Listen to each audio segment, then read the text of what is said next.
Ջերուսման ամբողջ համակարգը մեկ կաթսայի գնով կաթսան ձեզանից, մնացածը մեզանից։ Ընտրեք Maverick կամ Navi երգխնայող կաթսաներից մեկը, իսկ ծխատարը, մարտկոցները, խողովակները, բոլոր դետալները, առաքումն ու տեղադրումը կստանաք իդեալ համակարգից։ Վճարեք միայն կաթսայի համար եւ ստացեք ամբողջ ջերուսման համակարգը նույն գնով։ Մանրամասները idealsystem.am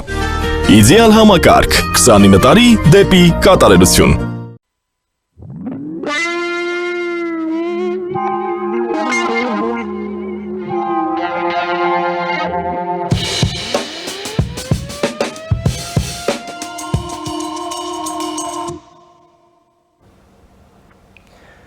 Ողջույն, հարգարժան տիկնայք եւ պարոնայք, առաջին լրատվականի եթերում Մեհրաբյան օնլայնն է, ես Ռուբեն Մեհրաբյանն եմ։ Հայաստանում քաղաքական սեզոնը դեռ օգոստոսի սկզբին այսպես մի մեկնարկ կտա, որից հետո էլի կդառնա արձակուրդային մթնոլորտ, արձակուրդային ռեժիմի կանցնի եւ կբացվի ըստ էության սեպտեմբերին։ Բայց այնուամենայնիվ քաղաքականությունն էլ ընթանում է իր տրամաբանության մեջ։ Հայաստանում մենք տեսնում ենք, որ խորհրդարան անցած կուսակցությունների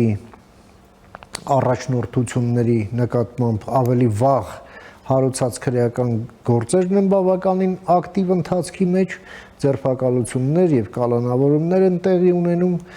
եւ իհարկե այս ամենը ներքին օրակարգ է, բայց ներքին օրակարգն էլ անջատ չէ արտաքին օրակարգից, հատկապես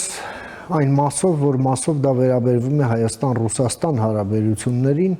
եւ այն մասով, որ մասով դա վերաբերվում է Ռուսաստանում ներսում, հա, այդ կատաստրոֆիկ զարգացումներով, որ տեղի են ունենում այնտեղ ուկրաինական հարվածների ներքո, այդ բենզինի ճգնաժամ, հիմա էլ այդ լոգիստիկ կենտրոններն են խոցվում, որոնք տասնյակ հազարավոր միջին եւ մանր բիզնեսով զբաղվող մարդկանց շահեր են շոշափում, այդ թվում նաեւ Հայաստանում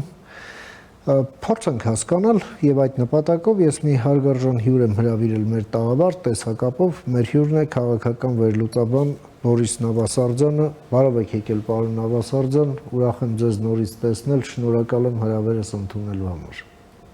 Ողջույն, պարոն Մեհրաբյան, ես էլ եմ շնորհակալ այս զրույցի հնարավորության համար։ Շնորհակալ։ Եվ ուրեմն պարոն Նավասարդյան, երկրում արձակուրդ է, այդ թվում նաև քաղաքական արձակուրդ, բայց քաղաքական պրոցեսների համար արձակուրդ չէ։ Եվ այդ պրոցեսներն ընթանում են եւ ձևավորում այս պահի, այսպես ասենք, քաղաքական համայնապատկերը։ Ինչպիսին է այն ձեզ երևում, համեցեք։ Թեև ֆորմալ առումով կարելի է ասել իհարկե, որ արձակուրդ է երկրում, որ ընտրությունները ավարտվել են եւ ընտրությունների հետ կապված բոլոր հերթական միջոցառումները անցկացվել եւ ԿՀ-ի կողմից եւ Սահմանադրական դատարանի կողմից, իսկ նոր խորհրդարանը դեռ չի սկսել աշխատել, թեև արդեն ցուցակը պատգամավորների, որոնք ստանալու են մանդատները, պարզ են, բայց արձակուրդի մասին կրկնում եմ շատ դժվար է խոսել եւ դա պայմանավորված է նրանով, որ բազմաթիվ խնդիրներ են կանգնած երկրի ղեկավարության առջեւ եւ բացի դրանից մենք աշնանը սեպտեմբերից մինչեւ նոյեմբեր ունենալու ենք բավականին կարևոր քաղաքական միջոցառումներ։ Ես առաջին հերթին նկատի ունեմ տեղական ինքնակառավարման մարմինների ընտրությունները, բավականին շատ համայնքներում նման ընտրություններ անցկացվելու են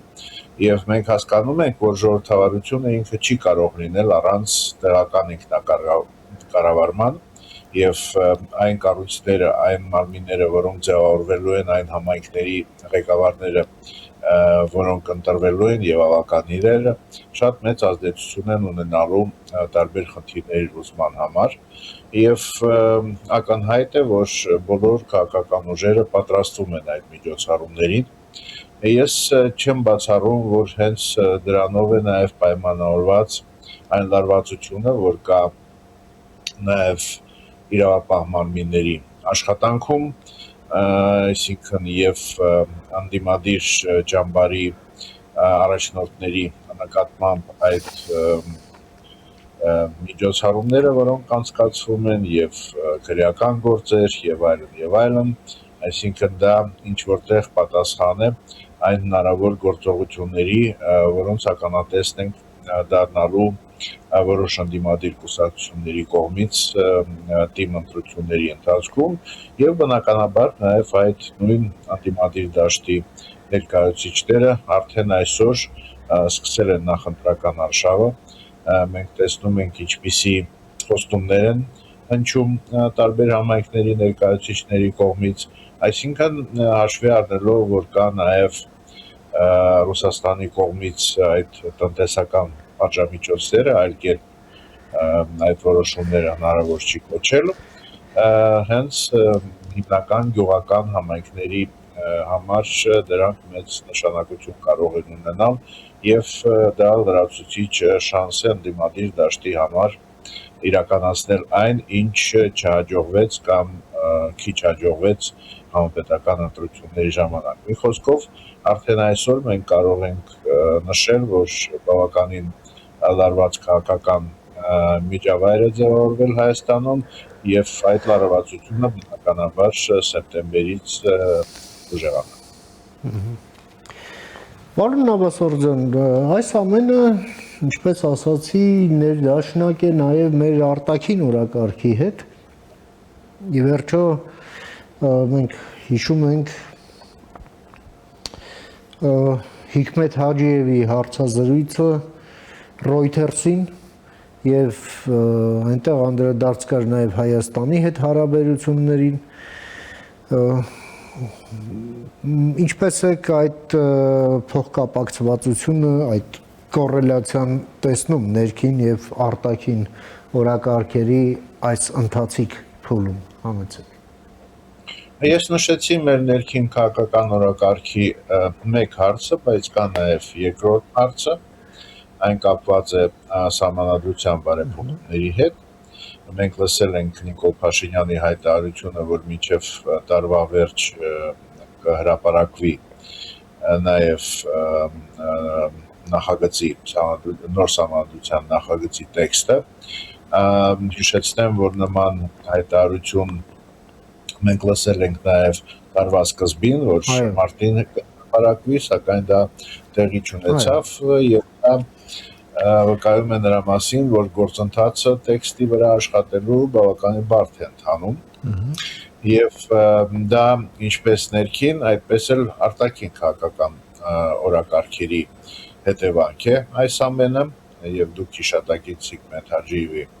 հայտարարությունը առայն, որ մինչեւ Հայաստանում չփոփոխվի սահմանադրությունը, այսինքն մինչեւ չհեռացվի այն կետը, որը Ադրբեջանում ընկալում են որպես տարածքային պահանջ, չի ստորագրվելու նաև խաղաղության համաձայնագիրը։ Ասեմ, որ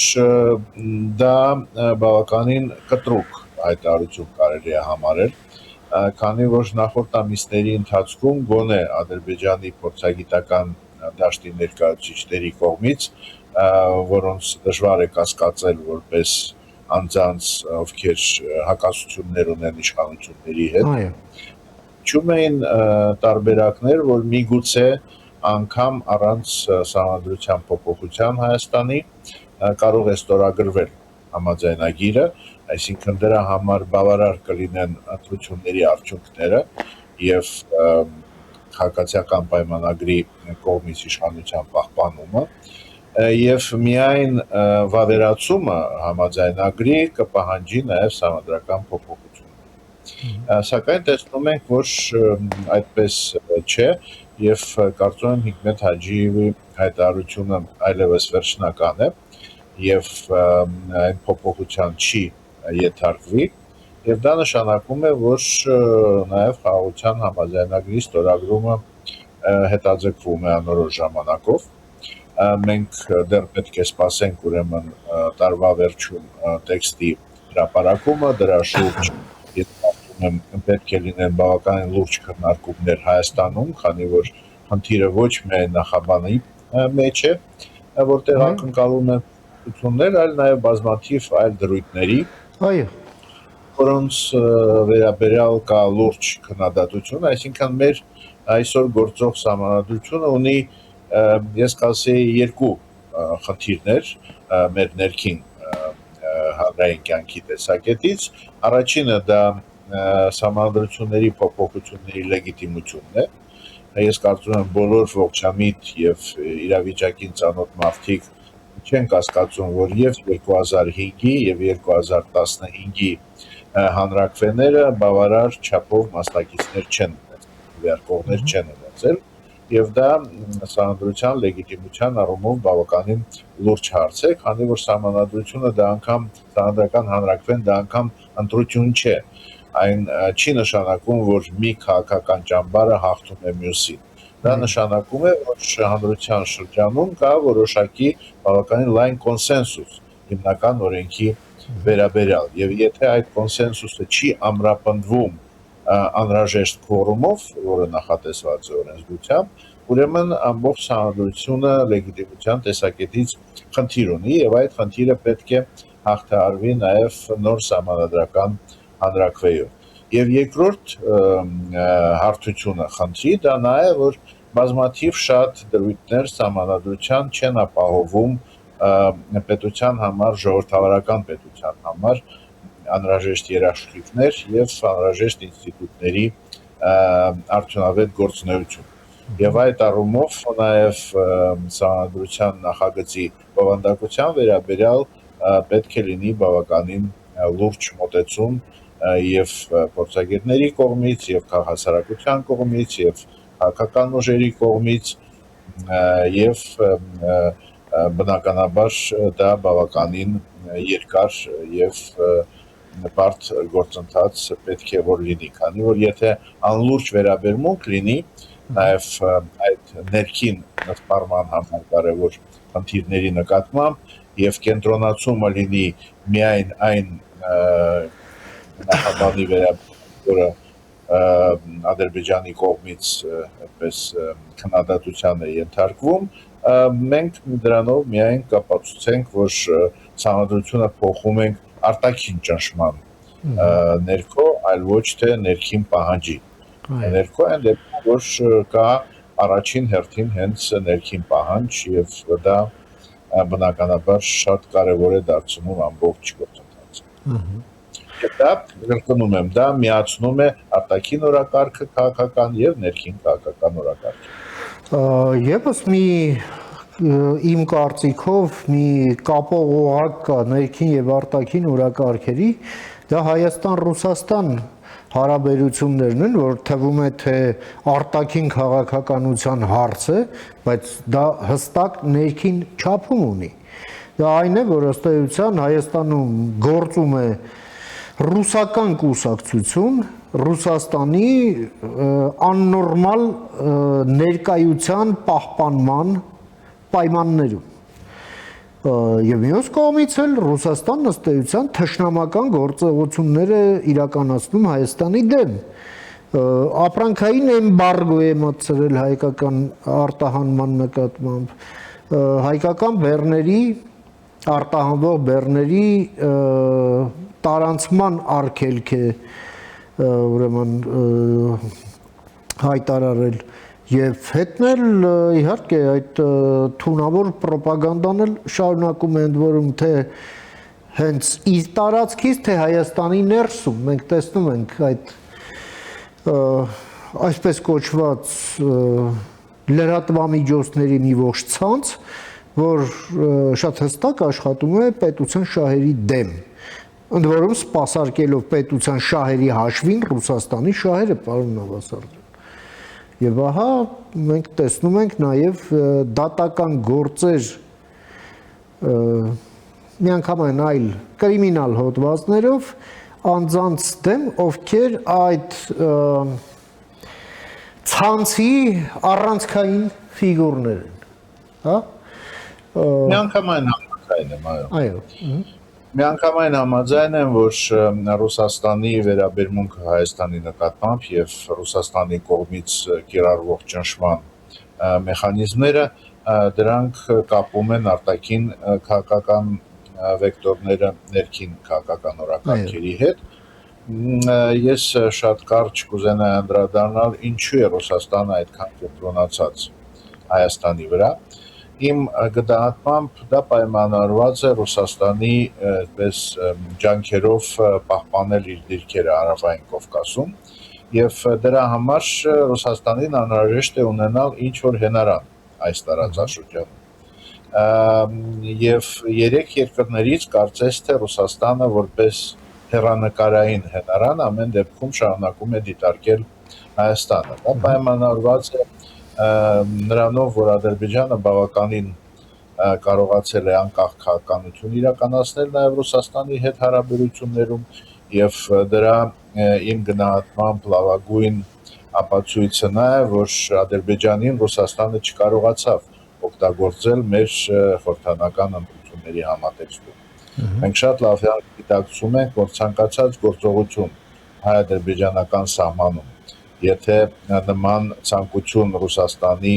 շահերը պաշտպանելու տեսակետից Ադրբեջանը կկիրառեր, մենք ունենայինք շատ ավելի բարդ իրավիճակ կենտրոնական շրջանում։ Փաստորեն Ադրբեջանը դրան չգնաց։ Ադրբեջանը նաև շատ այլ հարցերում կարողանում է դիմադրել Ռուսաստանի այսպես ցանկություններին։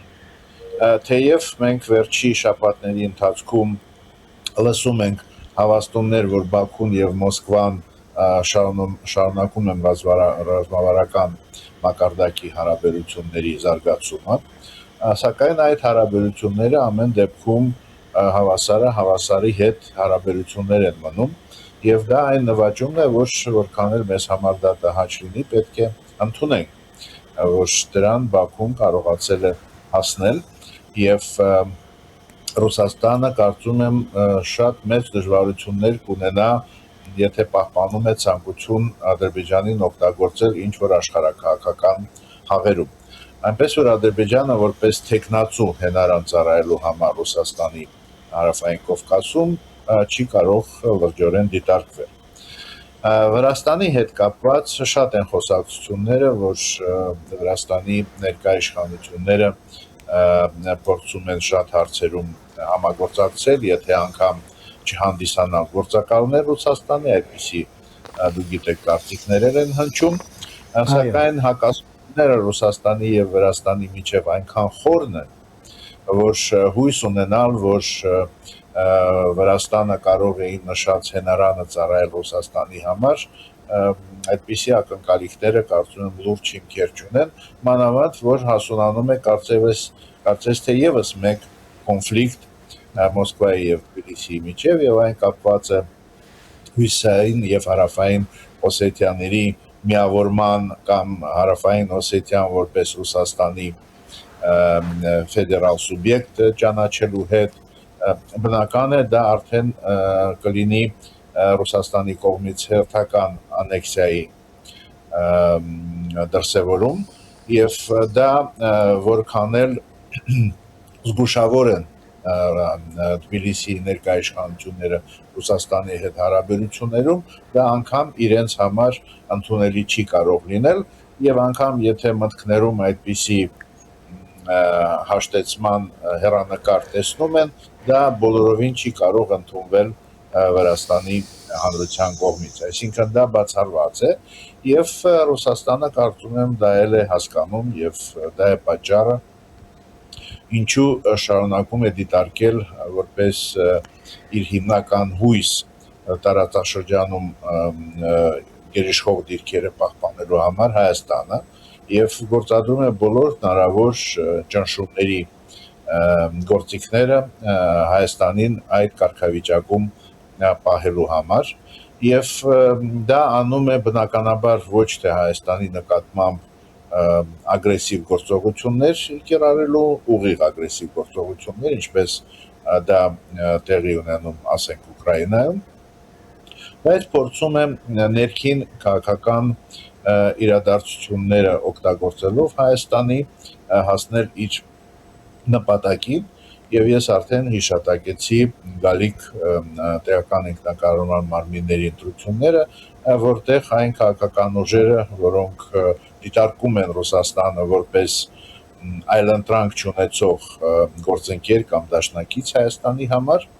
բնականաբար դրսևորելու են լուրջ ակտիվություն եւ նրանց աջակցելու համար փաստորեն կիրառվում են նաև այդ տնտեսական պատժամիջոցները Հայաստանի համար, քանի որ եթե գյուղացիները Հայաստանի կամ այլ արտադրողները ունենում են իրենց ապրանքի իրացման հետ կապված էական խնդիրներ, ապա դա առաջացնում է դժգոհություն գործող իշխանությունների նկատմամբ եւ ցավոք Հայաստանում որևէ այլընտրանք բացի ուժեղ Հայաստանից, բացի Հայաստան դաշինքից ներկա քաղաքական իշխանության համար չի ձևավորվել, դա իհարկե մեր ամբողջ քաղաքական դաշտի, քաղաքական միջավայրի մեղքն է, որ չեն հասունացել այնպիսի քաղաքական ուժեր, որոնք կարող են ձեռնոց նետել քաղաքացիական պայմանագրին, իսկ քաղաքացիական պայմանագիրը իր հերթին չի կարող իր համար ապահովել այնպիսի մեծ ազդեցություն հանրային կյանքում, որպեսզի չեզոքացնի Ռուսաստանի կողմից բոլոր այդ դրսևորվող ճնշումները։ Մի խոսքով շարունակում ենք մնալ բավականին բարդ իրավիճակում եւ ցավալի է, որ այդ իրավիճակից դուրս գալու համար իշխանությունները այլ միջոցներ չեն կարողանում գտնել, քան հեղափոխական միջոցները։ Այսինքն Թավշյա հեղափոխությունից 8 տարի անց մենք շարունակում ենք ապրել ինչ որտեղ հեղափոխական իրավիճակում։ Դրա պատճառները այն են, որ շանցած 8 տարիները չեն օգտագործվել, որպեսզի Հայաստանում կայանան ուժեղ ինստիտուտներ պետական, որոնք հետևողականորեն կպաշտպանեն եւ կամրացնեն Հայաստանի կայունությունը, դիմակայունությունը տարբեր դրսից ազդեցությունների։ Եվ հիմա, երբ դա գիտակցվում է, երբ լուրջ մարտահրավերներ են պետության առջև կանգնած, ստիպված են գնալ այդ հեղափոխական քայլերի, ես նկատի ունեմ եւ քրեական գործերը եւ սեփականության վերաբերյալ ոտնձգությունները տարբեր այն դեպքում, որ այդ նույն օբյեկտները, բիզնես օբյեկտները, տնտեսական օբյեկտները ողջունվում էին նախորդ տարիների ընթացքում եւ պետության ղեկավարները այցելում էին դրանք եւ դրանով ինչ որ աջակցություն համապատասխան բիզնեսմեններին ցուցաբերում, եւ Գագիկ Ծառուկյանը դրա լավագույն օրինակն է, որը կարծես թե որևէ խնդիր չուներ այն նույն տնտեսական գործունեություն ծավալելու համար նախորդ տարիների ընթացքում, որի համար հիմա իր դեմ եւ իր ունեցվածքի դեմ կիրառվում են այդպիսի կրկնում եմ հեղափոխական ճանապարհներով։ Մի խոսքով չգիտեմ առայժմ անհրաժեշտ դասերը կարծում եմ մեր իշխանությունները չեն սովորել եւ հուսանք, որ սա վերջին փուլն է հեղափոխության եւ դրանից հետո մենք կունենանք արդեն հետևողական եւ կայուն զարգացման հնարավորություններ եւ օրինականության պահպանման տեսակետից եւ ժողովրդավարության սկզբունքների պահպանության տեսակետից եւ ինստիտուտների արդյունավետ գործունեության առումով։ Եվ կարճ ամփոփելով պարոն Նավասարդյան, իհարկե այս 8 տարին ռեֆորմների տարիներ էին, բայց նաև չստացված ռեֆորմների տարիներ էին եւս, որովհետեւ իհարկե երկիրը այն որ ֆունդամենտալ փոփոխությունների է ենթարկվել այս 8 տարիների ընթացքում դա փաստ է, բայց փաստ է նաև այն, որ այնպիսի լրջագույն ոլորտ, ինչպիսին է դատաիրավական ոլորտը եւ ընդհանրապես դատական իշխանությունը, ըստ էության այստեղ կան խնդիրներ, որոնք սպառնալիքի են վերածվել ընդհանրապես պետականության մասշտաբով եւ շուտափույթ լուծում են պահանջում։ Այո, դուք նշեցիք դատաիրավական համակարգը, սա ամենալուրջ խնդիրների աղբյուրն է, այսպես ասենք, խախտումներից մեկն է։ Եվ մենք շատ լավ հիշում ենք, որ անգամ 2019 եւ 2020 թվականներին քաղաքացիական հասարակության ներկայացուցիչները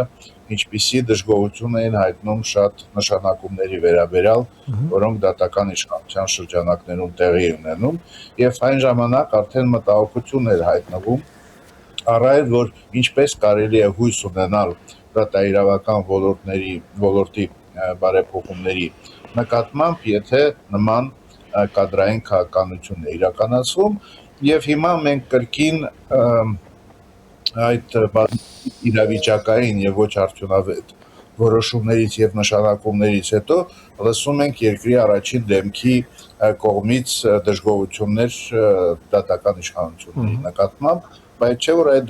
դժգոհությունների հիմքը հենց այն քաղաքականությունն էր, որը իրականացվում էր քաղաքական իշխանության կողմից դատական իշխանության նկատմամբ։ Եվ ես չգիտեմ արդյոք անհրաժեշտ դասեր վերցվել են այդ ամեն ինչից եւ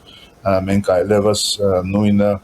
չենք արձանագրի, ասենք մի քանի տարի հետո, որ կրկին սխալ որոշումները, սխալ կադրային նշանակումները պատճառ են դառնում նոր խնդիրների։ Եվ դա ոչ միայն բնականաբար դատաիրավական ոլորտին է վերաբերում, դա նաև տնտեսության կառավարման հարցերին է վերաբերում, այսինքն կրկին իրավիճակային օգուտները, իրավիճակային շահագրգռվածությունը բյուջեն լցնելու տեսակետից ստիպում էր կատարել այն քայլերը, որոնք տնտեսության արդյունավետ կառավարման համար լավագույնը չէին։ Եվ այն գործիչների նկատմամբ տնտեսության ոլորտում, որոնք սովորել են տասնյակ տարիների ընթացքում շրջանցել օրենքները, շրջանցել իրենց հարկային պարտավորությունները,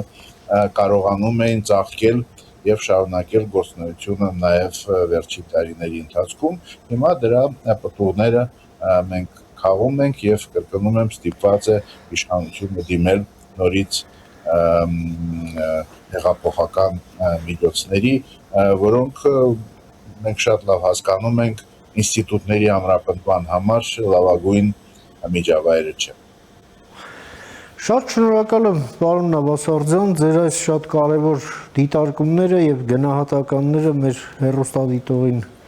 ներկայացնելու եւ ձեր ժամանակից մեր եթերին հատկացնելու համար։ Շարունակենք հետևել դեպքերի ընթացքին, այդ թվում նաեւ ձեզ հետ միասին։ Մինչ նոր հանդիպում եւ ամենայն բարիք։ Ես էլ եմ շնորհակալ այդ հնարավորության համար եւ հուսով եմ, որ մի քանի ամիս հետո մենք ավելի լավատեսական հետևություններ անելու հնարավորություն կունենանք։ Ամեն։ Շնորհակալ եմ։ Հաջողություն։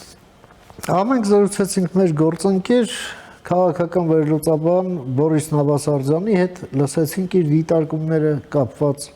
Հայաստանում տեղի ունեցող ընթացիկ պրոցեսների, ռեֆորմների օրակարգի, նաև այդ ներքին եւ արտաքին օրակարգերի փոխկապակցվածության հետ։ Լսեցինք նաև իր դիտարկումները դատական ռեֆորմի հրամայականի հետ կապված։ Խաղաղություն եւ բարի նոց ձեզ։